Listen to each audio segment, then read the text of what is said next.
Fala pessoal, tudo bem? Nesse episódio de hoje eu quero dar alguns exemplos de fatos que aconteceram. Depois eu vou explicar como que na PNL a gente interpreta isso e o que fazer sobre esse tipo de fato. Então, para começar a contextualizar, eu trabalho num setor na prefeitura de Sorocaba que chama Escola de Gestão Pública. E a gente dá treinamentos, eu sou um dos instrutores dessa escola.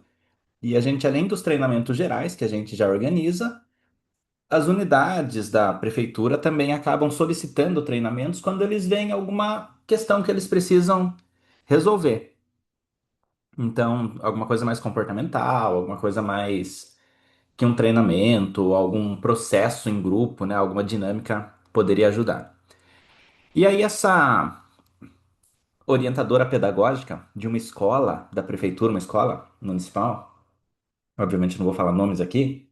Ela estava com uma questão na equipe que, segundo ela, é, tinha uma equipe na escola que uma das professoras tinha uma atitude, um comportamento que ela não gostava e queria solucionar aquilo. E a atitude era mais ou menos assim: quando a professora mudava de turma, de um ano para o outro, um ano letivo para o outro, outra professora geralmente pegava aquela turma, né? Então ela tinha lá um grupo de alunos que tinham um histórico e tal. Aí alguns outros professores recebiam aqueles alunos. E aí essa orientadora falou assim, e algumas professoras ficam perguntando é, o que está acontecendo com os alunos e tal, torcendo para dar errado, torcendo para estar tendo algum problema. E isso está incomodando a equipe e tal. E aí ela ia falando isso. E o que que eu fui percebendo, né? E agora vem um conceito. A gente não reage exatamente ao que as pessoas fazem. A gente reage ao que as pessoas pensam. Só que vamos concordar que a gente não sabe o que as pessoas pensam. Então, a gente reage ao que a gente acha que as pessoas pensam, né?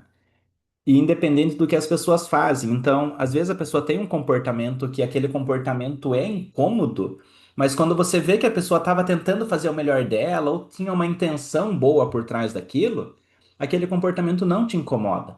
Agora, por mais que seja um comportamento neutro, se você presume que por trás daquilo tinha uma intenção ruim, aí sim você se incomoda.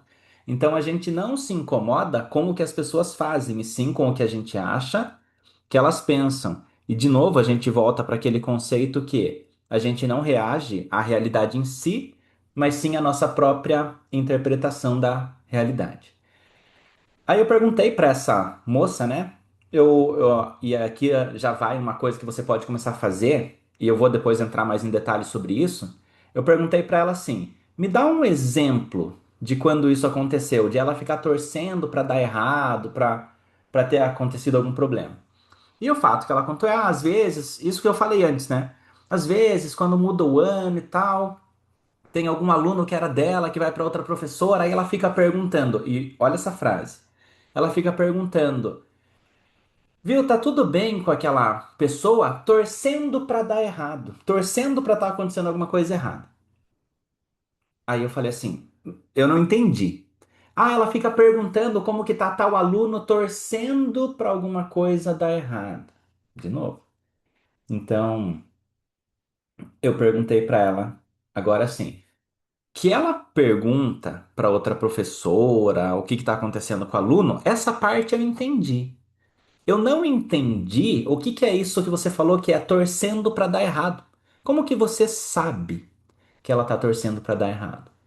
E aqui é um ponto. Quando a gente começa a identificar esses padrões na comunicação das pessoas e a gente faz perguntas que, de certa forma, obrigam a pessoa a falar o que ela pensa, né? E às vezes a pessoa própria não tinha refletido sobre isso, mas quando ela precisa verbalizar aquilo, aí aquilo começa a ficar estranho. Então, quando eu pergunto, ah, ela estava fazendo isso, que ela fez essa pergunta, eu entendi. Agora, A parte de torcendo para dar errado eu não entendi. Me explica, como que você sabe que ela estava torcendo para dar errado? É uma pergunta genuína, não é uma pergunta que está presumindo que a pessoa está errada ou está mentindo de alguma maneira. Só que nessa hora, a própria pessoa que ouve essa pergunta, ela começa a refletir sobre ser uma interpretação dela ou não. E aí não vou ó, entrar em detalhes como foi o desfecho da conversa e tudo mais. Só que o que que a gente pode fazer então? Quando a gente percebe que tem na gente mesmo ou alguma outra pessoa tem algum incômodo sobre uma comunicação, sobre um comportamento de alguém, a gente identificar assim, o que que eu acho que essa pessoa está fazendo dentro da cabeça dela para que isso me incomode. E aí a próxima pergunta, né? Porque aí vai vir uma resposta. Ah, a pessoa tá se achando boa demais, a pessoa tá desmerecendo alguém, a pessoa tá fazendo alguma coisa assim, né? Vem uma resposta. Igual da moça, vem a resposta. Ela tá torcendo pra dar errado. Quem que gosta de alguém que tá torcendo pra dar errado? Ninguém, né? Só que, como que eu sei que ela tá torcendo pra dar errado? E quando eu começo a me perguntar isso, eu entro numa pergunta que é: como eu sei disso? Ou seja, necessariamente fazer uma pergunta significa torcer para dar errado? Se eu compro um cachorrinho num pet shop, um cachorrinho filhotinho, aí 6 meses depois eu vou no pet shop, aí o dono pergunta: e aí, o cachorrinho tá bem? Eu não vou achar que ele estava torcendo para dar errado, o meu cachorrinho. Eu vou achar que ele tá, de uma forma genuína, se importando com aquilo, né? Então, um outro exemplo, isso aqui aconteceu na turma de PNL que está acontecendo agora esse ano, justamente quando eu estava ensinando essa estrutura, né? Aqui tem um conjunto de padrões linguísticos que eu não consigo demonstrar todos aqui, mas eu estou mostrando o conceito que talvez seja tão importante quanto entender as perguntas em si. E uma aluna se voluntariou para se colocar ali, né? Eu ia fazer algumas perguntas para ela sobre uma situação que incomoda ela. E o que ela falou foi: a fulana do meu trabalho menospreza o conhecimento dos outros para mostrar que ela sabe mais. E ela respondeu isso quando eu falei qual era, quando eu perguntei para ela, né, o que que a moça fazia que ela se incomodava. Ela falou: ela menospreza o conhecimento dos outros achando que ela sabe mais. Então, reparem que não tem nada aqui que a gente conseguiria criar uma imagem mental, porque ela deu duas avaliações sobre julgamentos. Um, a moça menospreza o conhecimento dos outros, o outro achando que ela sabe mais, ou seja, não tem um comportamento específico aqui. Só que quando você acha que o comportamento de alguém foi para desprezar o conhecimento de alguém e pensar que a pessoa sabe mais para tentar mostrar que sabe mais, é natural que a gente se incomode. Então, aonde que a gente vai chegar no final de tudo isso daqui? Na ideia de que a minha interpretação sobre os fatos é o que me dói e não necessariamente o que a pessoa fez. Só que lembra que eu estava falando sobre os nossos filtros, né, nos episódios anteriores, como a gente vai captando informações do mundo e organizando isso internamente? O que faz a gente dar esse tipo de interpretação são justamente esses filtros, né? A ideia que a gente foi formando sobre o mundo. E o jeito que a gente agora interpreta o mundo é com base no que a gente tem. Só que a gente tem nossas dores, a gente tem nossas questões que a gente não trabalhou ainda, a gente tem uma série de características que nos incomoda, nossos dodóis, nossas feridas de uma maneira geral. E é muito comum que então a gente veja esse tipo de coisa, porque é como se a nossa atenção, quando a gente tem uma característica nossa que não está muito bem resolvida ali, é muito mais fácil a gente projetar aquilo nos outros. Se eu tenho uma coisa em mim, eu não quero ver isso, então eu projeto em alguém e penso mal daquela pessoa como se de alguma maneira a minha mente estivesse tentando lutar contra aquilo. Então, as pessoas veem nos outros as coisas que geralmente elas têm que dói um pouquinho mais, incomoda um pouquinho mais.